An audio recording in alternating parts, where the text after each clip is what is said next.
Assalamualaikum warahmatullahi wabarakatuh. Pemirsa Dafika TV dimanapun Anda berada, berjumpa kembali bersama saya Rina Permatasari di program Indahnya Islam. Pada kesempatan kali ini saya berkesempatan untuk mendengarkan tausiah bersama Umi Mega, dan pemirsa Dafika TV juga harus menyimak tausiah Umi Mega karena tema kita hari ini sangat luar biasa, yaitu surga itu mudah. Seperti apa surga yang dimaksud? Kita sapa terlebih dahulu Umi Meganya.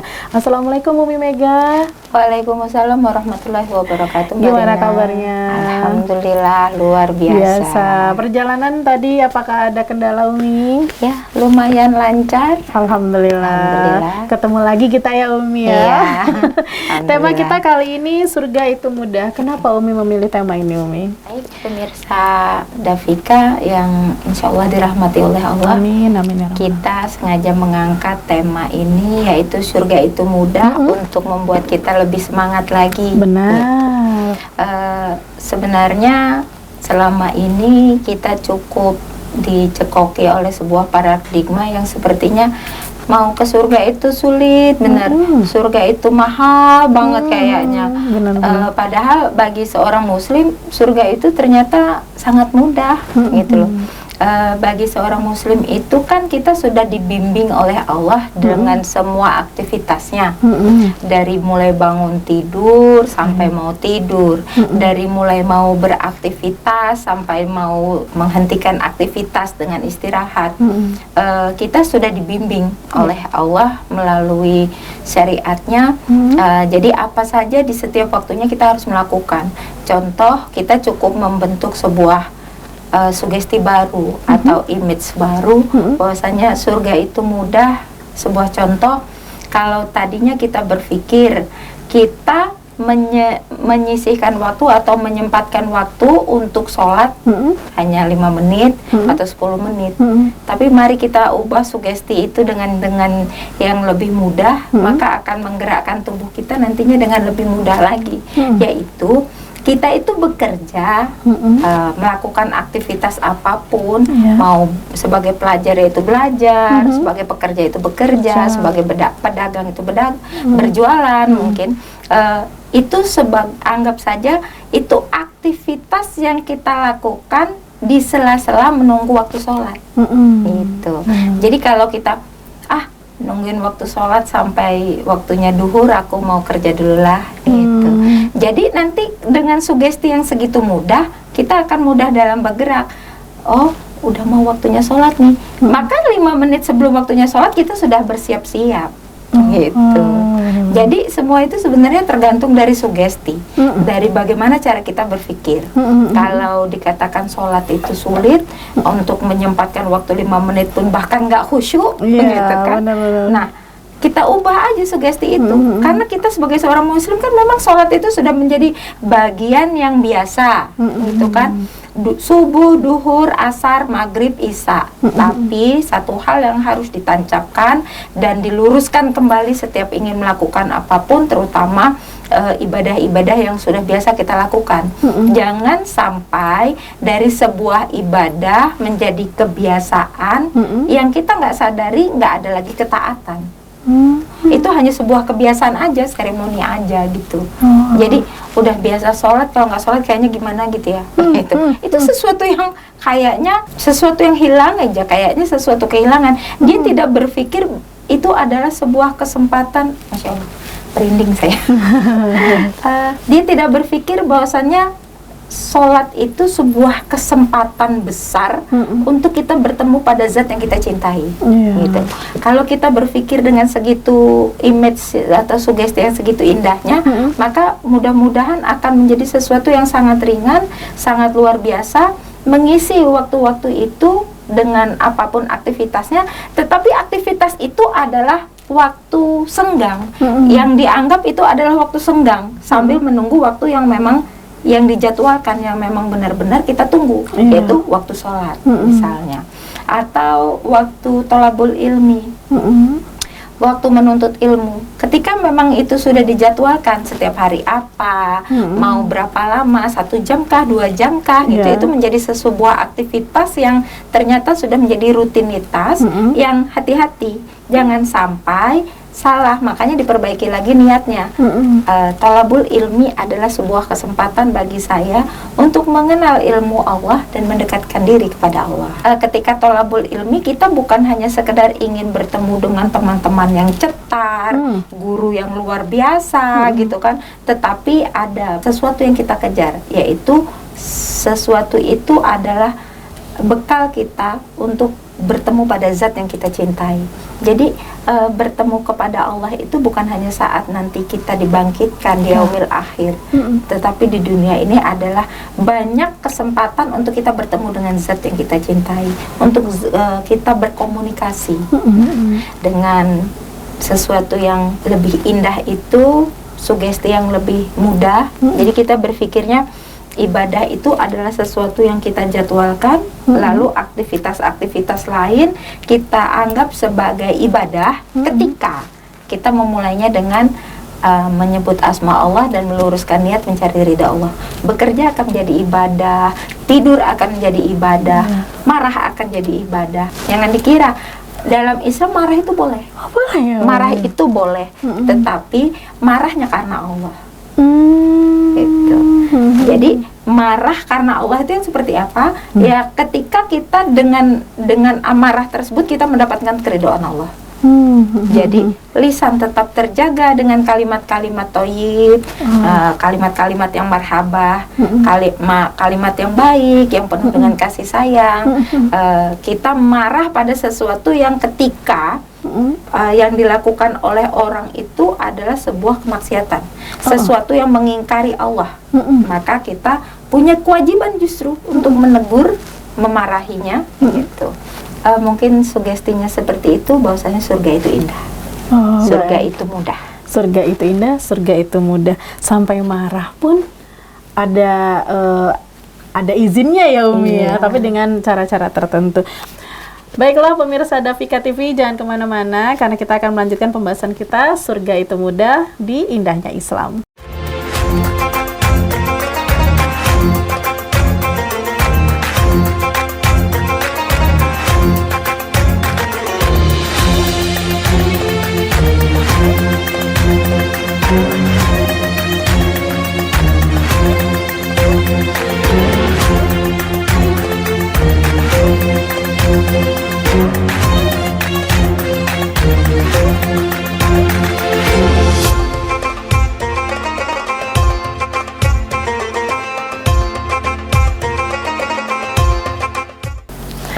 Baiklah pemirsa Dafika TV dimanapun Anda berada, masih di program Indahnya Islam bersama saya Rina dan masih bersama juga Umi Mega dengan tema kita yang sangat luar biasa, surga itu mudah. Surga itu tidak mahal, surga itu tidak sulit, bisa dimulai dari mengolah sugesti atau pola pikir kita. Nah Umi, tadi Umi sudah menjelaskan sedikit di awal atau di sesi sebelumnya mencari surga itu mudah sekali. Mungkin di sesi ini bisa Umi lebih detailkan lagi penjelasan terkait surga itu mudah Umi. Ya.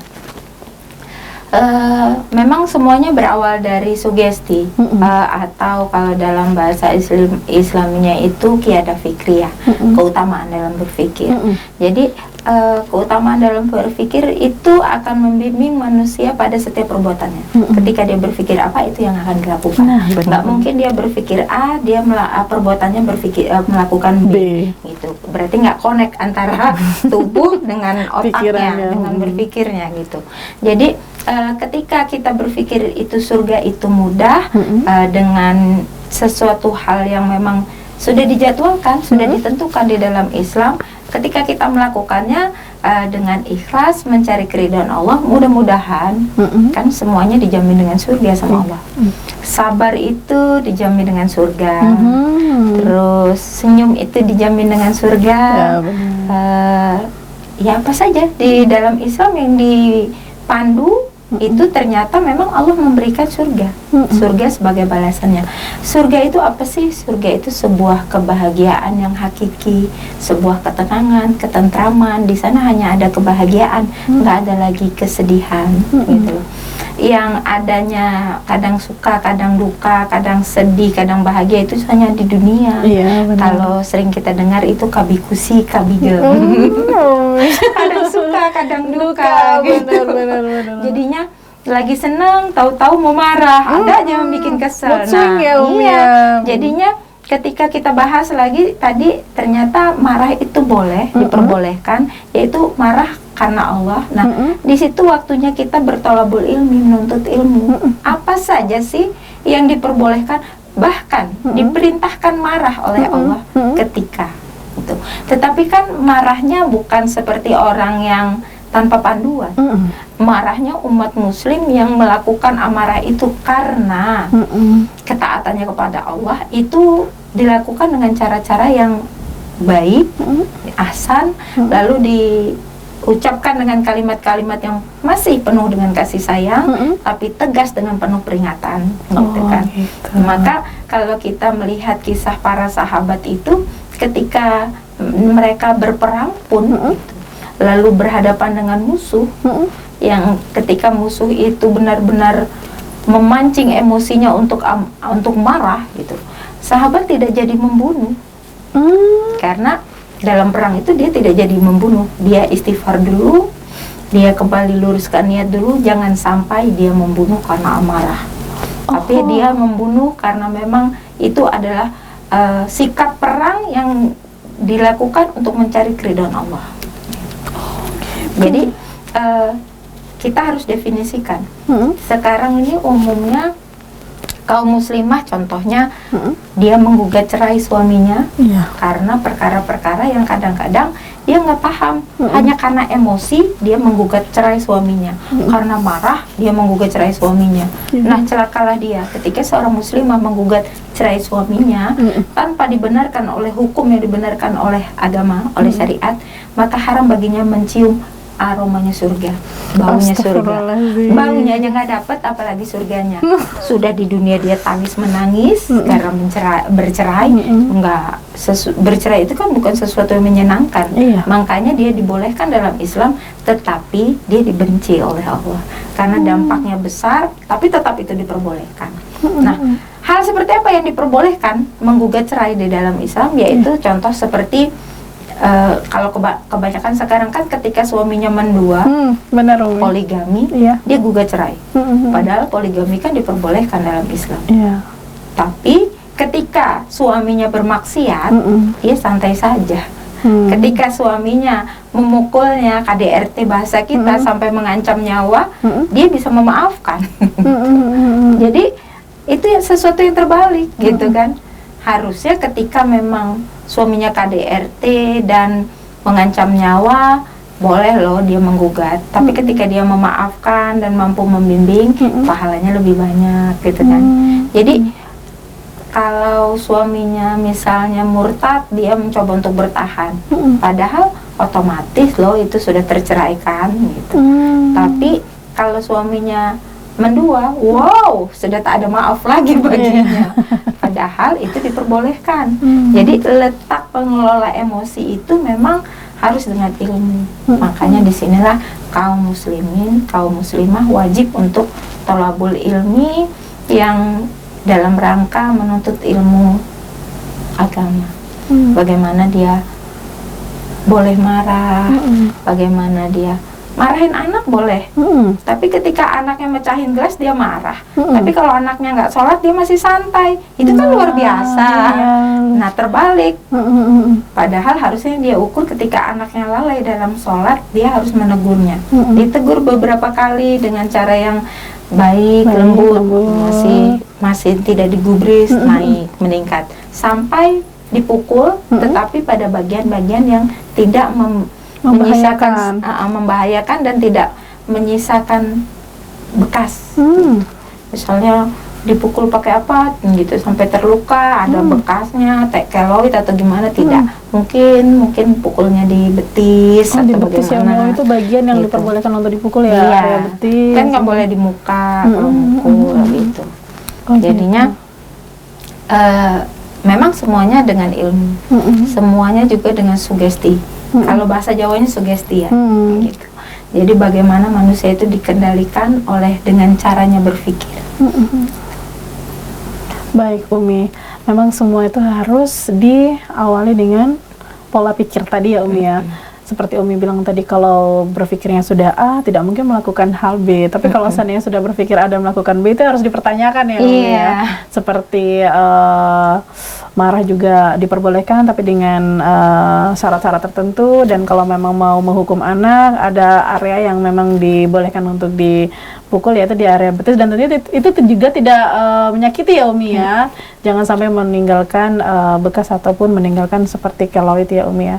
Baiklah Umi, nanti di sesi selanjutnya kita masih membahas tentang surga itu mudah. Kita break sejenak. Baik pemirsa Dafika TV, jangan kemana-mana, tetap di Indahnya Islam.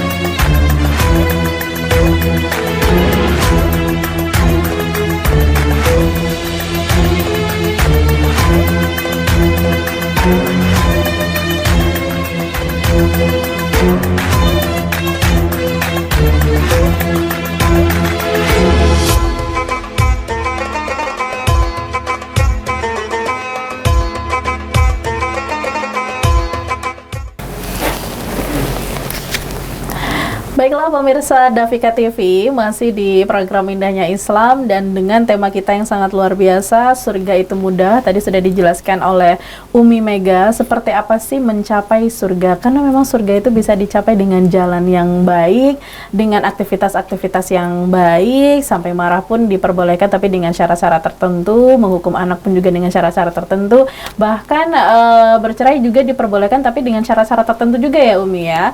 Nah Umi, untuk surga itu mudah, di sesi terakhir ini Umi, mungkin Umi bisa memberikan kesimpulan atau mungkin tambahan di kesempatan kali ini. Kesimpulan dalam kali ini yaitu tadi, dengan cara kita berpikir surga itu mudah, maka kita akan melakukan aktivitas itu dengan mudah. Semuanya sudah dibimbing, bahkan ketika kita melakukan perkara apapun itu akan menjadi ibadah. Benar. Akan berhadiah amal soleh, perbuatan baik, dihitung pahala oleh Allah, yaitu dengan meluruskan niat, yaitu ingin melakukan apapun, ingin mencari keridhaan Allah. Jadi sekiranya kita tahu itu tidak diridhoi oleh Allah, dengan kita meluruskan niat, maka kita tidak akan jadi melakukan perkara itu. Contoh seperti kita akan pergi mencuri, gitu. Kan nggak mungkin sih mencuri itu nggak sengaja. Ya, pasti udah ada agendanya, skripnya ya Umi ya. Walaupun mendadak, gitu. Misalnya tiba-tiba ngelihat HP terbengkalai, kita tadinya kan memang dalam pergi Aktivitas, keluar dari rumah itu tidak ada niat untuk mencuri gitu, tetapi karena ada sebuah kesempatan mungkin akan mencuri. Tapi kan nggak mungkin sih kita mencuri misalnya dengan Bismillahirrahmanirrahim, ya Allah aku ingin mencari ridhomu gitu, kan kayaknya enggak gitu. Karena kita tahu itu adalah perbuatan yang dilarang oleh Allah, maka insya Allah dengan selalu berusaha mencari keridhaan Allah, terus memperbaiki niat dalam setiap apapun yang akan kita lakukan, maka kita akan terhindar dari perbuatan-perbuatan buruk, perbuatan-perbuatan salah yang akan dimurkai oleh Allah. Maka itu adalah sebuah tips bagaimana caranya agar kita menjadi seorang hamba yang insya Allah terus lurus jalannya, seperti yang kita doakan dalam setiap sholat kita, dalam setiap kali kita kesempatan membaca Al-Fatihah, yaitu ihdinas siratal mustaqim, tunjukilah aku jalan yang lurus. Maka dengan cara selalu menjaga niat untuk mencari ridhonya Allah, maka kalau mau melakukan apapun insya Allah kita terjaga dalam perbuatan-perbuatan yang diridhoi oleh Allah. Maka itu akan membuat kita terus terbimbing di jalan yang menuju kepada surganya Allah. Benar. Sholat itu mudah, maka sambil nungguin waktu sholat dari subuh ke duhur, kalau amak sih nggak sholat, maka diadakanlah sholat duha. Yaitu sebuah momen kesempatan untuk bertemu kepada Allah, berkomunikasi dengan Allah di senggang waktu yang lama itu tadi. Itu sebuah momen kesempatan bertemu dengan yang dicintainya dengan penuh kerinduan. Maka kita sebelum sholat, misalnya sebelum jadwalnya sholat, kita sudah 5 menit dari itu kita sudah bersiap diri. Jadi kalau misalnya kita di kantor atau kita di mana agak jauh dari tempat sholat, kita sudah bersiap ngambil wudhu, kita sudah, jadi begitu azan kita sudah bersiap menyambut azan, lalu kita bisa sholat sunnah antara azan dan qomat karena kita sudah siap. Benar. Tapi ketika kita berpikirnya sholat itu sesuatu yang berat, kayaknya sulit, itu kayaknya untuk mencapai target khusyuk aja sulit. Gitu. Benar. Untuk tepat waktu itu sulit, karena sugestinya sudah berkata sulit. Kalau sugestinya mudah, mudah-mudahan ketika kita dari ambil wudhu, maka sudah adem hati kita, tenang, bersih tubuh kita dari semua najis, sudah tenang. Bedanya orang yang penuh dengan ketenangan, ya mutmainah, jiwa-jiwa yang tenang itu tadi mempersiapkan segala sesuatunya itu sebelum tiba waktunya. Jadi nggak ada kata kepontal-pontal. Iya, keburu-buru. Iya. Gitu ya. Ayo cepat dong, udah mau habis ini waktunya. Gitu tuh. Jadinya kita sudah mempersiapkan. Maka orang-orang yang selalu mempersiapkan dirinya, dia akan mengalami ketenangan, jiwa-jiwa yang tenang. Maka insya Allah dalam kehidupan sehari-harinya pun dia akan tenang. Benar. Gitu.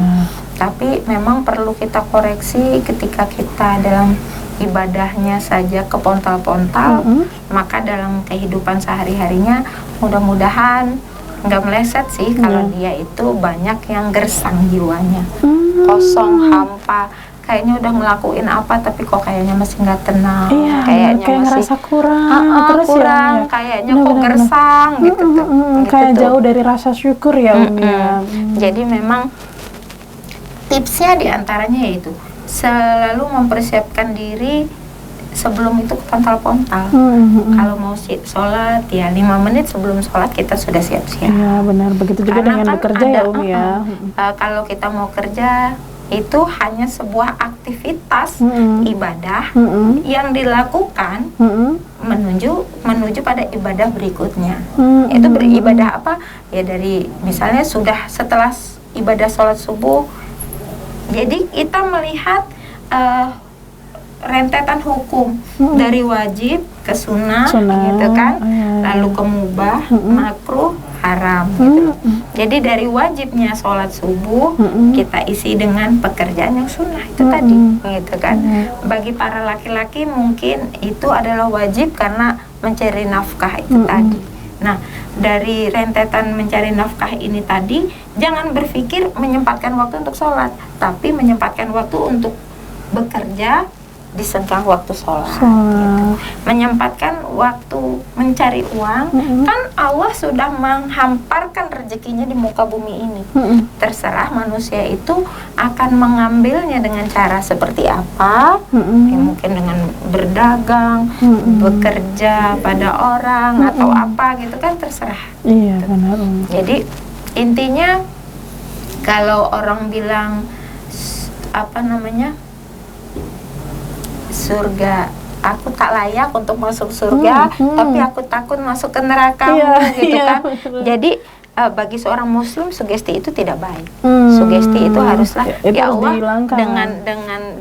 dengan niatan tulusku mencari keridhoanmu, maka aku layak untuk di surgamu. Karena itu janjinya Allah. Benar. Jadi kalau kita berusaha mentaati Allah, maka kita berhak mendapatkan janjinya Allah. Benar gitu. Benar, mau mendapatkan surga ya emang harus dimulai dari diri kita aja juga ya Umi ya, dan merasa pantas masuk surga ya harus sesuai juga dengan aktivitas kita ya Umi ya. Masya Allah Umi, nggak kerasa waktu kita sudah segera berakhir. Umi Mega terima kasih tausiahnya di hari ini. Surga itu mudah, sedikit membuka gerbang logika Rina untuk sholat pun kalau bisa jangan dibebankan, jangan dipersulit. Mungkin pemirsa Dafika TV juga menjadikan sholat itu jangan sulit, jangan berat, karena apa yang kita pikirkan itu yang akan terjadi ya Umi ya. Umi Mega, saya selalu, mudah-mudahan kita berjumpa kembali di lain waktu. Terima kasih atas tausiahnya. Pemirsa Dafika TV juga terima kasih sudah menyimak tausiah kita di kesempatan kali ini. Bangga menjadi muslim, bangga menjadi muslimah karena indahnya Islam. Wassalamualaikum warahmatullahi wabarakatuh.